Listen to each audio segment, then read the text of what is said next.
in the Super Bowl. Then, if you're asking, why do Brady's Bucks start so slow and then get great? The answer is simple. Do not miss it. We will decide everything in this hour. And then, Carson Wentz really isn't going to like the first words that will be said about him on this program today. You will hear them in this hour as we get up with you starting right now. What a weekend this was. If you are a football fan, Greeny and Rex are here, and the regular Monday crew is all together. Dan Orlovsky is ready to go. Ryan Clark is fired up and ready to go. We will get you to the College Football Playoff Committee and the decisions that they made, but we begin with the game of the night. Super Bowl preview could be first ever meeting between Patrick Mahomes and Drew Brees. We all know about the injuries Brees is coming back from, and Dan, early on, he was struggling. Yeah, you just see a little hesitancy here, and that waiting for that receiver to beat man coverage. That ball floats, and it's an early turnover for this Saints offense. Chiefs would turn it into a touchdown, 7-0 Kansas City, and then they add to that Travis Kelce from 1 yard out. I love the tempo. They got out of the huddle quickly, quick snap, just kick it to Kelce. Blockers out in front, early 14-0 lead. That's his 600th career reception. It's 14-7 in the final 20 seconds of the half. And then, Dan, what is Demarcus Robinson doing back here? Being careless with the football. I mean, that's the last thing you could do here is to fumble this ball away. It gets punched out, and all of a sudden, Anzalone's got an easy touchdown. You got into the cradle position. Fall on your side as you go chase that football and kind of pull it into your belly. There should be a touchdown for this Saints special teams. Instead, it's a safety, so it's 14-9 instead of potentially 14-all at the half. Third quarter, same score. Brees starting to cook. Yeah, just his great protection and then patience by Brees. You see the Brees and then the drift and then the touch throw to Latavius Murray as he leaks out, finds that front pylon. Saints finally score a touchdown. They take the lead. They go for the two. They don't get it. So it's 15-14. And then Patrick Mahomes, how do we describe this? I can't. Like, there's no words for me to use. The drift, the patience, the throw, the touch, and then the ability for Hardman to just track that thing in the back pylon and drag both feet. It's absolute greatness. 21-15 Kansas City, and then here we go. How about some more creative offense? It's the option play. Yeah, just great feel. You put that defensive end in a bind, and then the ability to have that late pitch by Patrick Mahomes is just awesome. 29-15 ball game, right? Wrong. Here comes Alvin Kamara.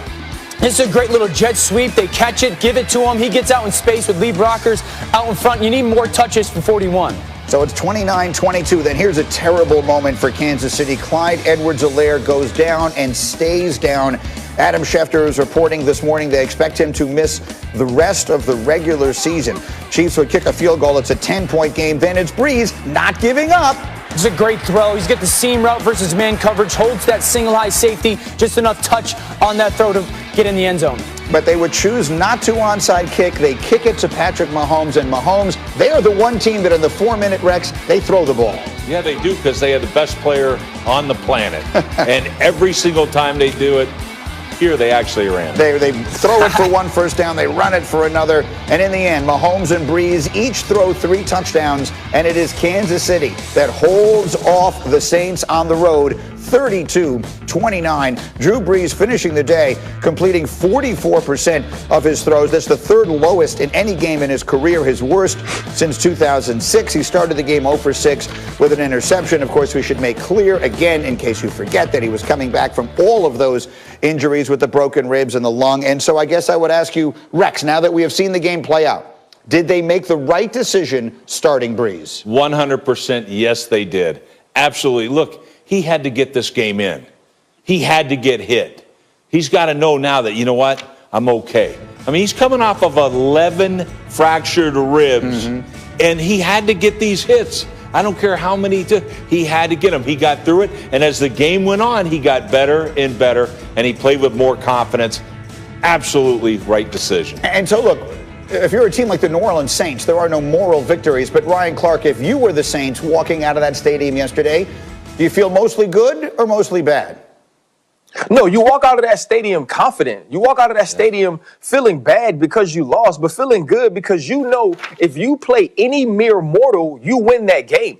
You look at Trey Hendrickson, Gardner Johnson, Marcus Williams. These guys played out of their mind defensively for the New Orleans Saints yesterday. It was just that you were playing against Patrick Mahomes, and listening to you and Dan and watching the highlights of seeing Patrick Mahomes drift to his left, throw the ball to the back pylon, and Mecole Hardman drag both feet.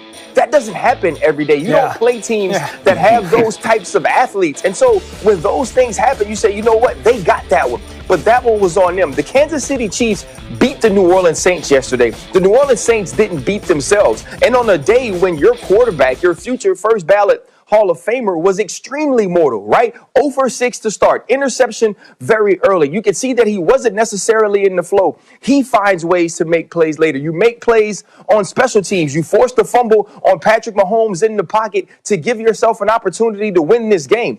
The New Orleans Saints understand that they're one of the best teams in the NFL. They got their quarterback the first game, and it wasn't the first game against any old team. It was your first game against the Kansas City Chiefs, the reigning Super Bowl champs, the team that's favored to win it again this year with a quarterback that's playing out of his mind. If you're the New Orleans Saints, you say you line them up and we will knock them down in the NFC because we are that good. And you feel that way this Monday morning after a loss. You look like you agree, Dan. The Saints should feel great, but this isn't the story of the game. This is Patrick Mahomes. Right. Patrick Mahomes will not allow this football team to lose a meaningful game this season. Do not take watching greatness for granted. I mean, yesterday was the perfect setup for failure. Playing on the road against the #1 defense in the NFL, a great defensive line pass rush, 3 starting offensive linemen out. Still wasn't enough. I mean, they hit Patrick Mahomes on half of his pass attempts, right? Everyone always says the way to stop Patrick Mahomes, hit him. The way to stop any great quarterback, hit him. You got to get him out of the pocket. You got to force him to be uncomfortable. They did that, and it still wasn't enough. Because in the second half, when third down presents itself, he's the difference. And I don't know if there's another quarterback in the NFL that wins that game with 3 offensive linemen out. We can't take watching what Patrick Mahomes does for granted. It's greatness. So I'm going to check on Ryan and make sure that he's okay. Meanwhile, Rex, I'll come back to you quickly because the Saints score that touchdown. They get it within 3, just outside the 2-minute warning, and then they kick off, and they never get the ball back. And if you're the coach in that situation, do you try the onside kick? No, absolutely not. I mean, you blast it through the end zone. That's your best shot. Now, I get where everybody's coming from. Yes, you got Patrick Mahomes over there, but this isn't like the onside kicks that we're used to. Like, nobody recovers them now. I think it's almost impossible. So, to me, they made the right decision. I'll tell you who never made the right decision. Yes. The Kansas City Chiefs. You've got to feel that kickoff, and that way it burns the 2-minute. Right. They let it go. It was like, so it actually ended up being this was a perfect scenario. But, man, if you're the Chiefs, but this happens. Andy Reid, all those things, nobody notices the mistakes he makes, because you have Patrick Mahomes. But clearly, anybody else, if you would have lost the game, would be like, why the heck didn't he return that ball? Yeah, it was about 2:06 left, and he doesn't come out with it there. And so that it is. Dan, final thought as we go on to the Buccaneers here in just a moment. Final thought on this, the Chiefs, you said that no one's going to beat them in a meaningful game this year. Either conference, there's just no stopping Patrick Mahomes? No, I think that it's one of those situations where he will not allow it. Like he will will his football team to that victory. And it's specifically because when they need him to play his absolute best football, like this plays a perfect example, Greeny. The defense wins this rep. Like, this is a great call, and it's great execution. You force a righty quarterback to his left. He's got to drift, hold the football, and he has basically a 3-foot by 3-foot square to throw that ball. It has to be perfect, and he does.